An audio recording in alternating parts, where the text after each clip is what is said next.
Hello students, welcome back to my channel Bhargav classes. आज मैं आप लोगों को ऑपरेटिंग एक्टिविटी पढ़ाने वाला हूं। मेरी प्रीवियस वाली वीडियो में मैंने आप लोगों को कैश फ्लो स्टेटमेंट का एक ओवरव्यू दिया था और ये बताया था कि कंपनी में जो भी कैश का इनफ्लो और आउटफ्लो होता है वो तीन एक्टिविटीज के थ्रू होता है: ऑपरेटिंग, इन्वेस्टिंग एंड फाइनेंसिंग। तो उसी में से जो पहली वाली एक्टिविटी है आपकी ऑपरेटिंग एक्टिविटी, उसमें कैश का इनफ्लो और आउटफ्लो कैसे होता है वो मैं आप लोगों को आज बताने वाला हूं। उसके लिए सबसे पहले हम लोगों को net profit before tax calculate करना पड़ता है। Net profit before tax calculate करना पड़ता है। इसके बारे में अभी मैं आप लोगों को थोड़ी देर बाद बताऊंगा, लेकिन इसमें कौन कौन सी अमाउंट ऐड होती हैं और कौन कौन सी अमाउंट लेस होती हैं, कैसे कैश का इनफ्लो इसमें ऐड होता है और कैसे कैश का आउटफ्लो इसमें से लेस होता है, वो मैं आप लोगों को बताने जा रहा हूं। ठीक, इसमें सबसे पहले हम लोग ऐड करते हैं adjustment for non cash and non operating items. अब ये नॉन कैश आइटम्स क्या होते हैं, पहले इसको हम समझेंगे, फिर समझेंगे नॉन ऑपरेटिंग आइटम्स कौन कौन से होते हैं। नॉन कैश आइटम्स वो आइटम्स होते हैं जिसको आपने प्रॉफिट एंड लॉस अकाउंट में शो कर दिया है, प्रॉफिट को कम कर लिया है, लेकिन इनकी वजह से आपकी कंपनी से कैश का आउटफ्लो नहीं हुआ है। ठीक, मतलब नॉन कैश आइटम्स वो आइटम्स होते हैं जो आपने प्रॉफिट एंड लॉस अकाउंट में शो तो कर दिए हैं, अपना नेट प्रॉफिट कम कर लिया है, लेकिन इनसे आपकी कंपनी का कैश का आउटफ्लो कम नहीं हुआ है, कैश का आउटफ्लो आपका नहीं हुआ है। ठीक, और जो नॉन ऑपरेटिंग आइटम्स होते हैं, नॉन ऑपरेटिंग आइटम्स वो आइटम्स होते हैं जो आपके बिजनेस के मेन ऑपरेशन से रिलेटेड बिल्कुल भी नहीं है। ठीक, मतलब वो आपकी फाइनेंसिंग एक्टिविटी से रिलेटेड हो सकते हैं, आपकी इन्वेस्टिंग एक्टिविटी से रिलेटेड हो सकते हैं, लेकिन आपकी ऑपरेटिंग एक्टिविटी से रिलेटेड नहीं है। तो अभी हम लोग पढ़ने वाले हैं non cash and non operating item. इसमें सबसे पहले हमारा डेप्रिसिएशन है। तो डेप्रिसिएशन आप लोगों को पता ही है, जब किसी फिक्स्ड एसेट्स की वैल्यू कम होती है तो दैट इज कॉल्ड डेप्रिसिएशन। और डेप्रिसिएशन को आप प्रॉफिट एंड लॉस अकाउंट के डेबिट में दिखाते हैं, नेट प्रॉफिट को कम कर लेते हैं, लेकिन इससे आपका कैश का आउटफ्लो नहीं होता है। तो कैश का आउटफ्लो नहीं होने की वजह से आप लोग इसको वापस अपने नेट प्रॉफिट में ऐड बैक कर लेते हैं। ऐड इसलिए कर लेते हैं क्योंकि डेप्रिसिएशन को दिखा करके आपने अपने नेट प्रॉफिट को कम कर लिया होता है, लेकिन कैश के आउटफ्लो ना होने की वजह से आप इस अमाउंट को अपने नेट प्रॉफिट में वापस ऐड कर लेते हैं। दूसरा पॉइंट है बच्चों हमारा एमोर्टाइजेशन या फिर इनटेंजिबल एसेट्स राइट ऑफ। तो जो आप इनटेंजिबल एसेट्स लाइक जो आपकी गुडविल है, जो आपका पेटेंट है, जो आपका कॉपीराइट है या जो आपका ट्रेडमार्क है, जब इनकी वैल्यूज डिक्रीज होती हैं तो उसे बोलते हैं हम लोग एमोर्टाइजेशन, या फिर ये बोल देते हैं कि इनटेंजिबल एसेट्स राइट ऑफ हो गई हैं। ये भी आपका लॉस है, इसको भी आप प्रॉफिट एंड लॉस अकाउंट के डेबिट में दिखा देते हैं।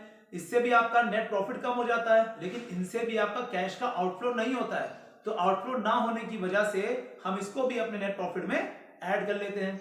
हमारे तीसरा पॉइंट है बच्चों, loss on sale of fixed assets है। अगर आप किसी फिक्स्ड एसेट्स लाइक फर्नीचर है, मशीनरी है या किसी बिल्डिंग को अगर आप सोल्ड कर रहे हैं और आपको लॉस हो रहा है तो उस लॉस को भी आप लोग प्रॉफिट एंड लॉस अकाउंट के डेबिट में दिखाते हैं।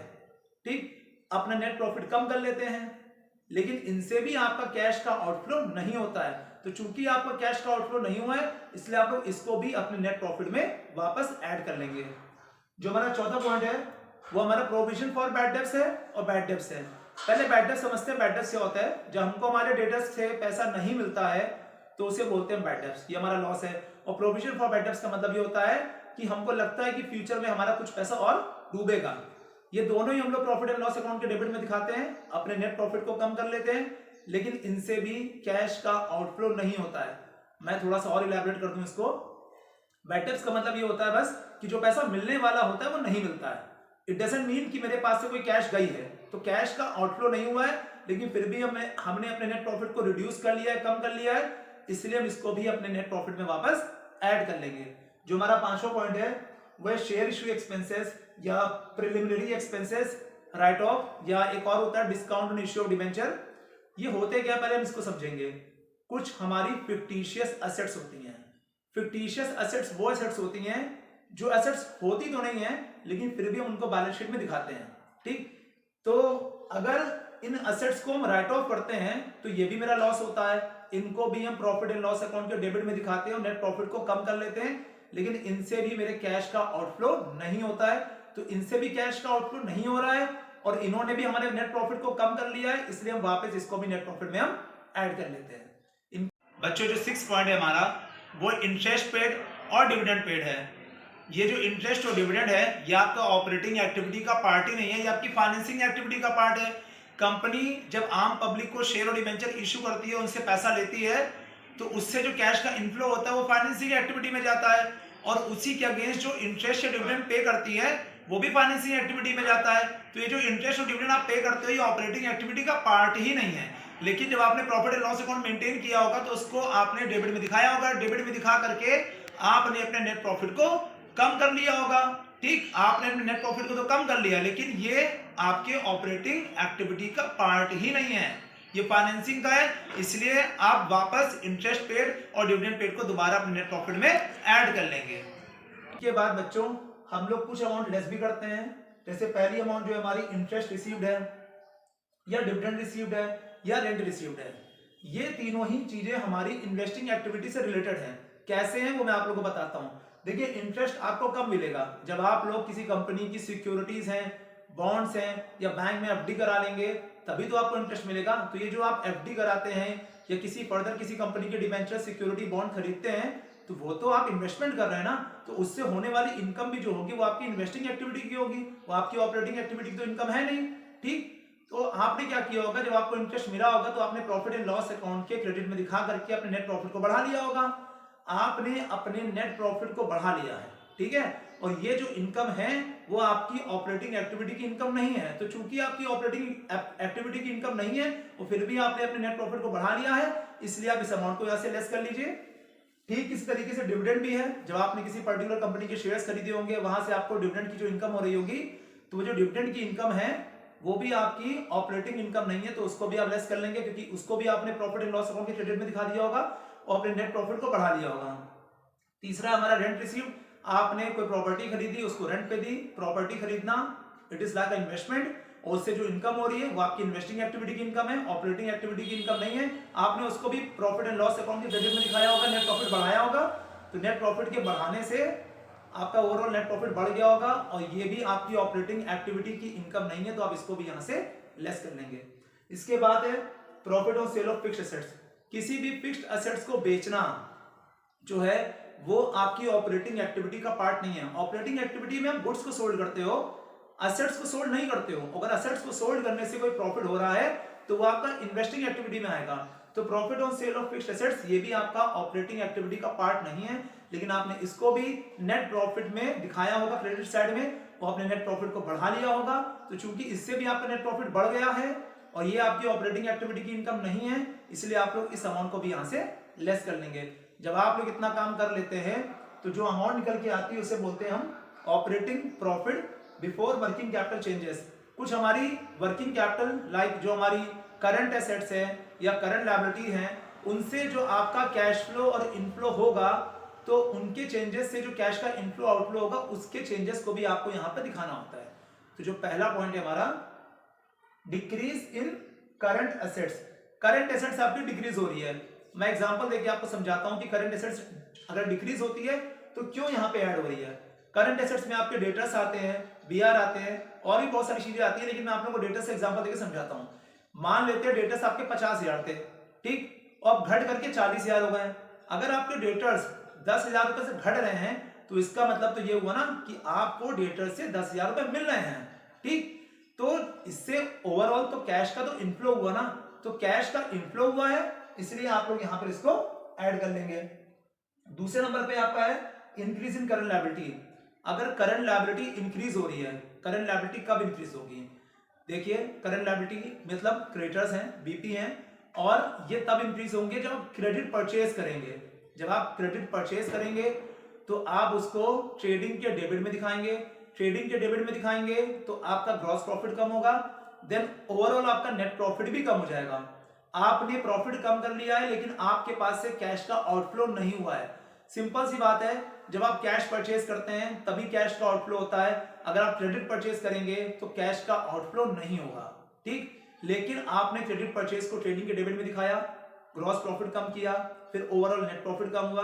प्रॉफिट तो आपने कम कर लिया लेकिन कैश का आउटफ्लो नहीं हुआ। तो कैश का आउटफ्लो ना होने की वजह से आप फर्दर इस अमाउंट को, जो कि आपकी करंट लायबिलिटी अगर इंक्रीज होगी, आप इसको दोबारा वापस अपने नेट प्रॉफिट में ऐड कर लेंगे।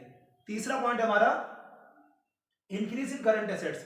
करंट एसेट्स आपकी इंक्रीज हो रही है। मान लेते हैं कि डेटर्स आपके पहले 40,000 थे, और फिर 60,000 हो गए। आपके डेटर्स 20,000 रुपए से इंक्रीज हो गए हैं। डेटर्स कब इंक्रीज होंगे? जब आप क्रेडिट सेल करेंगे। क्रेडिट सेल करेंगे तो उसको आप ट्रेडिंग के क्रेडिट में दिखाएंगे। जब आप ट्रेडिंग के क्रेडिट में दिखाएंगे तो पहले तो आपका ग्रॉस प्रॉफिट बढ़ेगा, फिर आपका नेट प्रॉफिट बढ़ जाएगा। जब आपका नेट प्रॉफिट बढ़े, आपने अपना नेट प्रॉफिट तो बढ़ा लिया है, लेकिन इससे आपका कैश का इनफ्लो नहीं हुआ है। तो कैश का इनफ्लो नहीं हुआ है, इसकी वजह से आप लोग वापस इस अमाउंट को लेस कर लेंगे, क्योंकि आपने प्रॉफिट तो इंक्रीज कर लिया था लेकिन कैश का इनफ्लो नहीं हुआ था, इसलिए आपने इस अमाउंट को वापस लेस कर लिया है। जो हमारा चौथा पॉइंट है, decrease in current liability. Current liability कब डिक्रीज होगी? करंट लायबिलिटी तब डिक्रीज होगी जब आप करंट लायबिलिटी का पेमेंट करेंगे। जैसे आपने क्रेडिटर्स का पेमेंट कर दिया, बिल्स पेबल का पेमेंट कर दिया, तो अगर आप करंट लायबिलिटी का पेमेंट करेंगे तो करंट लायबिलिटी डिक्रीज होगी, कैश का आउटफ्लो होगा और वो आप अमाउंट यहां से आप लेस कर लेंगे। जब आप इतना कर लेते हैं तो उसमें से आप जो इनकम टैक्स पेड की जो अमाउंट है, इनकम टैक्स पेड जो कि आपने करंट ईयर में कंपनी में जो टैक्स की अमाउंट पे की है, उससे तो कैश का आउटफ्लो हुआ है ना, वो भी आप यहां से लेस कर लेंगे। जब आप इतना कर लेते हैं तो आपका net cash from operating activity या फिर net cash used in operating activity. अब ये फ्रॉम कब लिखेंगे और यूज्ड इन कब लिखेंगे? जब आपका आंसर पॉजिटिव आ रहा है, जब ओवरऑल कैश का इनफ्लो हो रहा है तो फिर net cash from operating activity लिखेंगे। और अगर आपका आंसर निगेटिव आ रहा है और ओवरऑल कैश का इनफ्लो ना होके आउटफ्लो हो रहा है तो आप लिखेंगे net cash used in operating activity. अब मैं आप लोगों को बताने जा रहा हूं कि नेट प्रॉफिट बिफोर टैक्स कैसे कैलकुलेट करेंगे। सबसे पहले आप लोग जो भी करंट ईयर का प्रॉफिट होगा उसमें से प्रीवियस ईयर का प्रॉफिट लेस कर लेंगे। करंट ईयर के प्रॉफिट में से प्रीवियस ईयर का प्रॉफिट लेस कर लेंगे। अब उसमें वो आइटम्स हम ऐड करेंगे जो नॉन कैश हैं और जिनका ऑपरेटिंग एक्टिविटी से कोई लेना देना नहीं है, लेकिन ये एप्रोप्रिएशन के अंदर आते हैं। सबसे पहला जो आइटम है हमारा वो ट्रांसफर टू रिजर्व्स है। रिजर्व्स का creation profit and loss account से होता है, पीएल एप्रोप्रिएशन अकाउंट से बेसिकली होता है, और ये हमारे प्रॉफिट को रिड्यूस कर देता है, लेकिन इससे कैश का आउटफ्लो नहीं होता है। ये हमारे बिजनेस को स्ट्रेंथ प्रोवाइड करता है, फ्यूचर की अनसर्टेनिटी के काम आता है, लेकिन अभी इनसे कोई कैश का आउटफ्लो नहीं हुआ है, इसलिए हम लोग वापस इसको अपने प्रॉफिट के अंदर ऐड कर लेंगे। दूसरा पॉइंट हमारा प्रोविजन फॉर टैक्सेशन है। जो टैक्स हमें फ्यूचर में पे करना है उसके लिए हम लोग अभी से प्रोविजन बना करके चलते हैं, मतलब एक मनी अरेंज करके चलते हैं। इसका पेमेंट मुझे करंट ईयर में नहीं करना है, फ्यूचर में पे करना है, लेकिन हमने इसको प्रॉफिट एंड लॉस अकाउंट में दिखा दिया होगा, दिखा करके अपने नेट प्रॉफिट को कम कर लिया होगा, लेकिन मेरा कैश का आउटफ्लो नहीं हुआ है, इसलिए हम वापस इसको भी अपने नेट प्रॉफिट में ऐड कर लेंगे। जो तीसरा पॉइंट है वो हमारा प्रपोज डिविडेंड है। प्रपोज डिविडेंड वो डिविडेंड होता है जो कंपनी की एनुअल जनरल मीटिंग में डिसाइड होता है कि हम देंगे। तो जो भी कंपनी ने प्रीवियस ईयर में डिसाइड किया था कि हम इसका प्रपोज डिविडेंड का पेमेंट करेंगे, वो आपने करंट ईयर में पे कर दिया होगा। तो जो आपने इस साल पे कर, जो आपने प्रीवियस ईयर का प्रपोज डिविडेंड इस साल पे किया होगा वो आप यहां से लेस कर लेंगे। मतलब आपको जो प्रपोज डिविडेंड जो आपने पे किया है वो आपने प्रीवियस ईयर का पे किया है, और जो प्रीवियस ईयर का पे किया होगा तो आपने उसको नेट प्रॉफिट में दिखाया होगा। जब आपने नेट प्रॉफिट में दिखाया होगा तो आपका नेट प्रॉफिट कम हो गया होगा, लेकिन प्रपोज डिविडेंड जो है वो आपके ऑपरेटिंग एक्टिविटी का पार्ट है ही नहीं, वो आपके फाइनेंसिंग एक्टिविटी का पार्ट है, इसलिए आप इसको यहां से हटा देंगे, नेट प्रॉफिट में दोबारा ऐड कर लेंगे, और जब फाइनेंसिंग एक्टिविटी बनाएंगे तो वहां से इसको लेस करेंगे। जो हमारा चौथा पॉइंट है वो है इंटरिम डिविडेंड। इंटरिम डिविडेंड वो डिविडेंड होता है जो आप ईयर के मिड में पे करते हैं। ये भी आपकी फाइनेंसिंग एक्टिविटी का पार्ट है, इसको भी आपने प्रॉफिट एंड लॉस में दिखा रखा होगा, इससे भी आपने नेट प्रॉफिट कम कर लिया होगा, लेकिन ये आपका ऑपरेटिंग एक्टिविटी का पार्ट नहीं है, ये फाइनेंसिंग का है, तो इसलिए आप वापस इसको यहाँ पे ऐड करेंगे और फाइनेंसिंग एक्टिविटी से लेस करेंगे। जब आप इतना कर लेंगे तो इसमें से आप एक अमाउंट लेस भी करेंगे, income tax refund. Income tax department वाले टैक्स का जो पैसा आपको रिफंड करेंगे वो आप यहाँ से लेस कर देंगे। अब लेस क्यों करेंगे? ये जो रिफंड होता है आपको, ये प्रीवियस ईयर का टैक्स का पैसा है, तो ये जो इनकम है ये भी प्रीवियस ईयर की इनकम है, करंट ईयर की इनकम नहीं है, लेकिन आपने इसको प्रॉफिट एंड लॉस अकाउंट के क्रेडिट में दिखा दिया होगा और अपने नेट प्रॉफिट को बढ़ा लिया है। चूंकि ये आपकी इनकम करंट ईयर की इनकम नहीं है, इसलिए आप इसको भी यहां से लेस कर लेंगे। तो ये चार आइटम ऐड करेंगे और ये पर्टिकुलर आइटम आप लेस कर लेंगे। जब आप इतना कर लेते हैं तो नेट प्रॉफिट बिफोर टैक्स की अमाउंट आपकी निकल जाती है। Thank you guys.